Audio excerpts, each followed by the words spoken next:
E5 TV news కు స్వాగతం. ముందుగా హెడ్లైన్స్.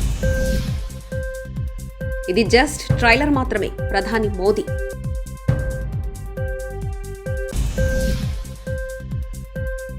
ఉప్పల్ ప్రెస్ క్లబ్ లో ఈటల రాజేందర్ అనుచరుల వీరంగం. కడపలో ఇంటి పోరు, సోదరుడిపై షర్మిల పోటీ. భాజపా మతోన్మాదాన్ని అడ్డుకోవడం కాంగ్రెస్తోనే సాధ్యం. కడియం శ్రీహరి గడిచిన 10 ఏళ్లలో చూసింది ట్రైలర్ మాత్రమేనని, దేశాన్ని ముందుకు తీసుకెళ్లడానికి చేయాల్సింది చాలా ఉందని ప్రధాని మోదీ అన్నారు. ఆర్బీఐ ఏర్పాటై 90 ఏళ్లు పూర్తి చేసుకున్న సందర్భంగా ముంబైలో సోమవారం ప్రత్యేక కార్యక్రమాన్ని నిర్వహించారు. ఈ కార్యక్రమంలో పాల్గొన్న మోదీ మాట్లాడుతూ గడిచిన 10 ఏళ్ల బ్యాంకింగ్, ఆర్థిక వ్యవస్థలో కీలక మార్పులు తీసుకురావడంలో ఆర్బీఐ కీలక భూమిక పోషించిందని కొనియాడారు. लेकिन आप जो काम करते हैं उससे देश के सामान्य मानव का जीवन सीधे तौर पर प्रभावित होता है.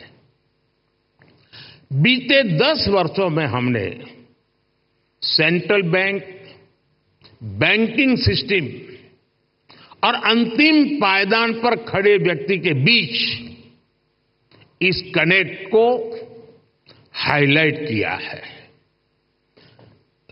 गरीबों का फाइनेंशियल इंक्लूजन आज इसका बहुत बड़ा उदाहरण है.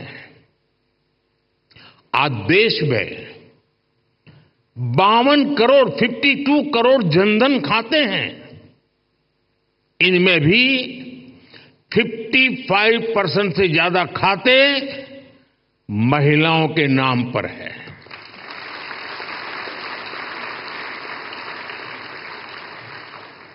इसी फाइनेंशियल इंक्लूजन का प्रभाव आप एग्रीकल्चर और फिशरीज जैसे सेक्टर्स में भी देख सकते हैं. आज 7 करोड़ से ज्यादा फार्मर्स, फिशरमैन और पशुपालक के पास किसान क्रेडिट कार्ड हैं. इससे हमारी रूरल इकोनॉमी को एक बहुत बड़ा पुश मिला है. कोऑपरेटिव सेक्टर को भी पिछले 10 वर्षों में बड़ा बूस्ट मिला है.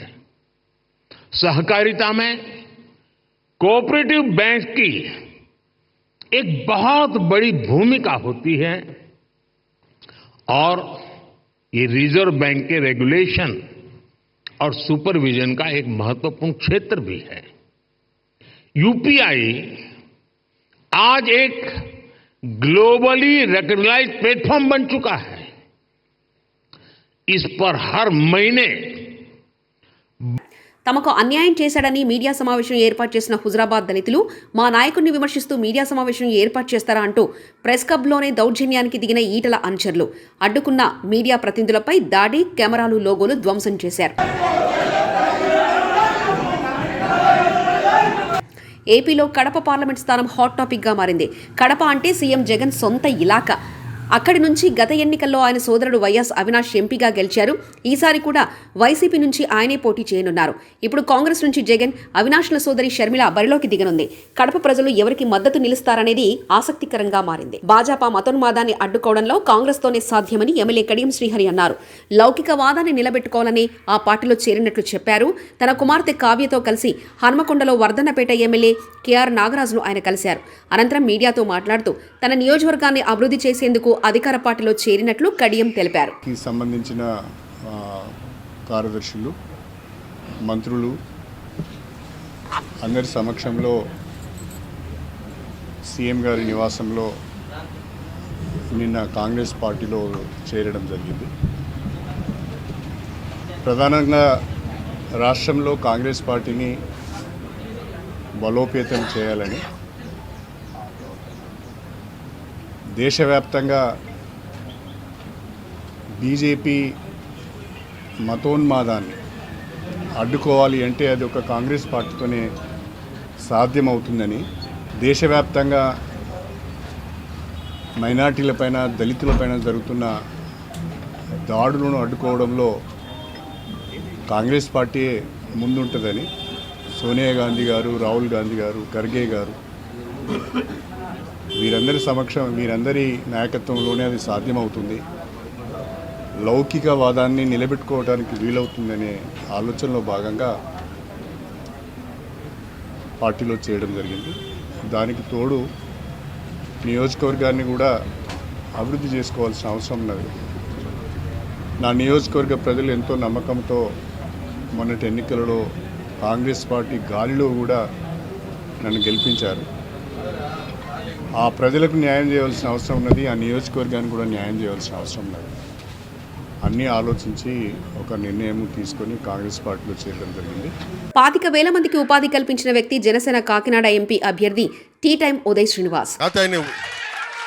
అతని తంగేళ్ల ఉదయ్ శ్రీనివాస్ అంటే కూడా నేను టీ టైం శ్రీనివాస్ అని పిలుస్తాను. అంటే ఇది ఎందుకు చెప్తున్నానంటే ఇతన్ని చాలామందికి అనుకోవచ్చు ఈయన ఎందుకు పెట్టాను దేనికి పెట్టాను అంటానికి. ఇప్పుడు ఉన్నదేమో చల్మలశెట్టి సునీల్ గారు వైసీపీ నుంచి, ఆయన ప్రతిసారి ఎన్నికల టైంలో వచ్చి వెళ్ళిపోయే వ్యక్తి. ఈయన దాదాపు ఒక 10 లక్షలు 2017లో ఇంజనీరింగ్ చేసి 2017లో ఒక 10 లక్షల పెట్టుబడి, ఒక సగటు మధ్యతరగతి రైతు కుటుంబం నుంచి వచ్చిన వ్యక్తి. ఒక 10 లక్షల పెట్టుబడితోటి ఒక టీ టైం, ఎక్కడ కాఫీ డే, బరిస్టా ఇలాంటివి కాకుండా చాలా చిన్నపాటి టీ షాపులు మన ఊళ్ళలో కూర్చొని మాట్లాడే, మోడీ గారు చెప్పినట్టు చాయ్ పే చర్చలాగా, మోడీ గారు చెప్పినట్టు చాయ్ పే చర్చలాగా మనం కూర్చొని టీ టైం మాటలు అని చెప్పి కూర్చొని అందరూ ఆ వయసులో అందరూ కూర్చొని విలాసాలకి వినోదాలకి వెళ్తుంటే ఈ యువకుడు మటుకు కూర్చొని నేను ఏదైనా సాధించాలని కూర్చొని ఒక చిన్నపాటి కాన్సెప్ట్ క్రియేట్ చేశాడు. ఆ కాన్సెప్ట్ ఏంటంటే కూర్చోబెట్టి మనకి బెరిస్టా లాగా కాఫీ డే లాగా మనం ఎందుకు మన సగటు పల్లెటూరులో మన ప్రాంతాల్లో మనం ఎందుకు పెట్టకూడదు. ఆ ఒక్కడి ఆలోచన 10 లక్షల పెట్టుబడితోటి కూర్చోబెట్టి రకరకాల టీ ఆకులు తీసుకొచ్చి రకరకాల కాంబినేషన్స్ తనే కొంతమంది టెస్టర్స్ని పిలిపించుకొని కూర్చొని ఒకటే పని చేశాడు. అది చాలా టీ కాంబినేషన్స్ చేసిన తర్వాత 5-6 టీ కాంబినేషన్స్ పెట్టుకుని చిన్న కొట్టు పెట్టుకున్నాడు.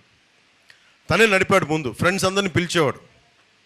అలా కూర్చొని రాజమండ్రిలో పెట్టి అలా కూర్చొని నడుపుతూ ఉంటే ఇంకొకళ్ళు వచ్చి మాకు కూడా ఇలాంటి టీ షాప్ కావాలి, ఏం చేయాలంటే నేను మీకు టీ సప్లై చేస్తాను, మీరు ప్రెమిసెస్ చూపించండి అని. అలా స్టార్ట్ చేసిన 2017లో ఈ రోజున అది భారతదేశం మొత్తం మీద ఇంక్లూడింగ్ నేపాల్తో సహా, భవిష్యత్తులో ఇది దుబాయ్లో కూడా ఈరోజు అడుగుతూ ఉన్నారు, బంగ్లాదేశ్ దాకా వెళ్ళింది. ఇది దాదాపు 4,000 అవుట్లెట్స్, టీ టైం అవుట్లెట్స్ భారతదేశం అంతటా ఉన్నాయి. ఇది తనకి వచ్చే అందరికి ఫ్రాంచైజ్ ఇచ్చేశాడు. మోడీ గారు చెప్పిన ఆత్మనిర్భర్ అవార్డు గ్రహీత ఇతను. దాదాపు 100కు పైగా అవార్డులు, బెస్ట్ ఎంటర్ప్రెన్యూర్, బెస్ట్ సిఇఓ, ఇలా తీసుకుంటే ఒక లిస్ట్ ఆఫ్ అవార్డ్సే ఉన్నాయి టీ టైం ఉదయ్ గారికి. ఇది తను ఒక్కడే ఎదగడం కాదు, దాదాపు 25,000 మందికి ఉపాధి అవకాశం కల్పించాడు. తను చిన్న ఐడియా, 10 లక్షల రూపాయల పెట్టుబడితో పెట్టిన ఐడియా 25,000 మంది పైచిలకు వ్యక్తులకి అది ఉపాధి అవకాశం కల్పించింది. అలాగే దాంట్లో 1,100 మంది, 4,000 అవుట్లెట్స్ ఉంటే 1,100 మంది మహిళలే ఉన్నారు. 1,100 మంది మహిళలు అంటే ఇంట్లో ఉండి ఇంటి ముందే చిన్న వసారా ఉంటే వసారాలో టీ టైం అని పెడితే అది వాళ్ళకి సెల్ఫ్ ఎంప్లాయ్మెంట్ అయిపోయింది. ఎందుకు చెప్తున్నా అంటే ఇలాంటి వ్యక్తి రేపొద్దున మన కాకినాడ పార్లమెంట్ అభ్యర్థిగా అయితే ఎంత అభివృద్ధి తీసుకురాగలడు అంటే తనకే కోసమే. అది కూడా నేను పిఠాపురం పంపించినప్పుడు తను కూర్చొని ఎమ్మెల్యేగా నేను చెప్పలేదు, అక్కడ ఉన్న మళ్ళీ కూర్చోబెట్టి చాలామంది నలుగుతూ ఉన్నారు, కూర్చోబెట్టి మొత్తం సరి చేసుకొని నాకు స్ట్రీమ్లైన్ చేసిరా అని చెప్పి పంపించాను. సిన్సియర్గా చేశాడు, ఏం ఎక్స్పెక్టేషన్స్ లేవు. యాక్చువల్లీ నేను ఏం చెప్పానంటే 2029లో నువ్వు పని చేసుకుంటే అప్పుడు నీకు ఇస్తానంటే, కానీ అతని ప్రతిభని అతని సమర్థతని గమనించిన తర్వాత ఖచ్చితంగా ఇతన్ని ఈ ఎన్నికల్లోనే ఎంపీగా నిలబెట్టాలి. అంటే ఈయనకి చలమలశెట్టి సునీల్ గారికి ఒకటే తేడా, ఇతను 25,000 మందికి ఉపాధి అవకాశం కల్పించాడు, 1,100 మంది మహిళలకి సెల్ఫ్ ఎంప్లాయ్మెంట్ కల్పించిన వ్యక్తి. ఈ రోజున బెస్ట్ ఎంటర్ప్రెన్యూర్ అవార్డు రేపు పొద్దున్నది ఎన్ని వేల కోట్లకి అది మనకి మార్కెట్, మనకి స్టాక్ మార్కెట్కి వెళ్తే తెలియదు భవిష్యత్తులో, అంత బలమైనది. అలాగే ఆత్మనిర్భర్ అవార్డు మోడీ గారు పెట్టిన సెల్ఫ్ రిలయంట్ ఇండియా, దాని అవార్డు గ్రహీత. ఇలాంటి వ్యక్తి బెటరా మనకి కాకినాడ పార్లమెంట్కి? లేదంటే చలమలశెట్టి సునీల్ గారు ఉన్నారు, ఆయన కూడా నాకు సన్నిహితుడే, ఫ్రెండే, అప్పుడప్పుడు కనిపించినప్పుడు నమస్కారాలు చెప్పుకుంటూ ఉంటాం. కానీ ఆయన ప్రతి ఎలక్షన్ ముందు వస్తాడు, ప్రతి ఎలక్షన్ తర్వాత వెళ్ళిపోతాడు ఆయన. అలా కాకుండా పైగా అతను ఎక్కడో బయట సంపాదించుకుంటాడేమో అని ఇక్కడికి వచ్చి జగన్ కోసం ఆయన ఇక్కడ మైనింగ్స్ మీద ఆయన కలెక్షన్ చేయడం ఆయన కంపెనీ చాలా బాధ కలిగించింది. ఇక్కడి నుంచి డబ్బు తీసుకెళ్ళిపోతున్నాడు కానీ అక్కడి నుంచి డబ్బు తెప్పించట్లా. ఇతను ఇక్కడి నుంచి సంపాదన సృష్టిస్తున్నాడు, ఉద్యోగాలు ఇస్తున్నాడు, ఉపాధి అవకాశాలు ఇస్తున్నాడు, 10 మంది గుండె ధైర్యంతో నిలబడే అవకాశం ఇస్తున్నాడు. అందుకని దీన్ని దృష్టిలో పెట్టుకోండి. పైగా వైసీపీ ఎంపీ చలమలశెట్టి సునీల్ గారు మంచి వ్యక్తి, కానీ ఎప్పుడు రాంగ్ పార్టీలో ఉంటాడు. ఆయనకి ఎప్పుడు ఓడిపోయే పార్టీకి వెళ్ళిపోతాడు టక్మని. పెన్షన్ల పంపిణీకి వైకాపాకు చెందిన వాలంటీర్ల వద్దని కేంద్ర ఎన్నికలు ఆదేశిస్తే ఆ నేపాన్ని విపక్షాలపై నెట్టడం ఏంటని జనసేన పీఎస్సీ చైర్మన్ నాదెండ్ల మనోహర్ ప్రశ్నించారు. గుంటూరు జిల్లా తెనాలి జనసేన కార్యాలయంలో ఆయన మీడియాతో మాట్లాడారు.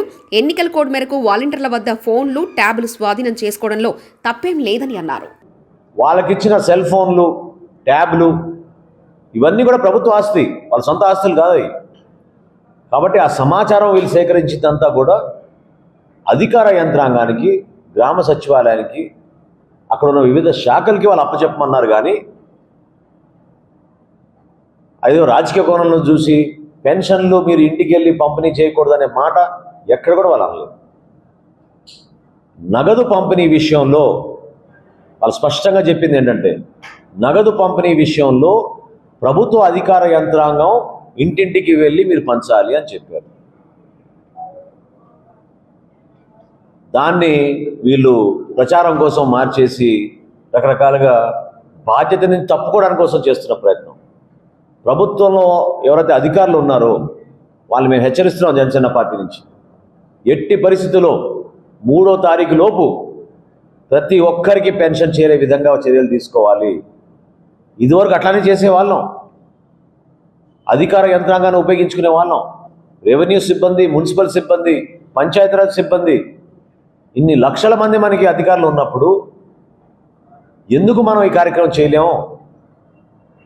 దేనికోసం ఈరోజు మరొక్కసారి బురద జల్లడానికి కోసం జనసేన పార్టీ పైన, తెలుగుదేశం పార్టీ పైన, ప్రతిపక్షాల పార్టీల పైన ఎందుకు మీరు ఈ విధంగా ప్రచారం చేస్తున్నారు? ఖచ్చితంగా ఎవరైతే అధికారులు ఈ విధంగా కావాలని ఇబ్బంది పెడుతున్నారో, పెన్షన్లు పంపిణీ చేయడం చేస్తున్నారో వాళ్ళ పైన చర్యలు ఖచ్చితంగా తీసుకుంటాం. వృద్ధాప్యంలో ఉన్న మన పెన్షన్దారులకు, దివ్యాంగులకు, వితంతులకు, బలహీన వర్గాల వారికి ఇవ్వాల్సిన పెన్షన్లు వీళ్ళందరికీ కూడా ఎట్టి పరిస్థితుల్లో కూడా 3వ తారీఖు లోపు పెన్షన్ అందించే బాధ్యత ప్రభుత్వం పైన ఉంది, ప్రభుత్వ అధికారుల పైన ఉంది. మీరు కావాలని ఏదో చంద్రబాబు నాయుడు గారు లెటర్ రాశారనో, ఎలక్షన్ కమిషన్ ఏదో స్పందించిందో ఆ అబద్ధం మాత్రమే దయచేసి మీరు ఆపేయండి. పవన్ కళ్యాణ్ గారు కూడా నేను చాలా స్పష్టంగా చెప్పారు, వాలంటీర్ వ్యవస్థని గౌరవించే విధంగా మేము పనిచేస్తాం. కించపరిచే విధంగా చేస్తుంది జగన్మోహన్ రెడ్డి గారి ప్రభుత్వం. దాన్ని మీరు గుర్తించండి. డిగ్రీలు చదువుకొని పోస్ట్ గ్రాడ్యుయేషన్ చేసి మీరు ఈ రోజున వాలంటీర్లుగా పనిచేయడం ఎంతవరకు సబబది? ఉపాధి అవకాశాలు లేక గ్రామాల్లో, పట్టణాల్లో మీరు ఇబ్బంది పడుతున్నారు. వ్యవస్థల్ని మీరు బలపరిచే విధంగా తరతరాలుగా మనం కష్టపడి మనం ఏర్పాటు చేసుకున్న ప్రభుత్వ సంస్థల్ని మరింత బలోపేతం చేసే విధంగా దయచేసి మీ అందరూ కూడా పనిచేయండి. దానికోసమే ఈ ప్రయత్నం. ప్రజలకి మాత్రం ఎక్కడ కూడా ఇబ్బంది కలగకూడదు. ఎట్టి పరిస్థితుల్లో కూడా రాబోయే 2 రోజుల్లో పెన్షన్ల పంపిణీ కార్యక్రమం జరగాల్సిందే. లేకపోతే ఈ అధికార యంత్రాంగం పైన చర్యలు తీసుకోమని తప్పకుండా మేము ప్రజల పక్షాన్ని నిలబడతామని చెప్పి జనసేన పార్టీ నుంచి మేము డిమాండ్ చేస్తున్నాం. ఇది జస్ట్ ట్రైలర్ మాత్రమే. ప్రధాని మోదీ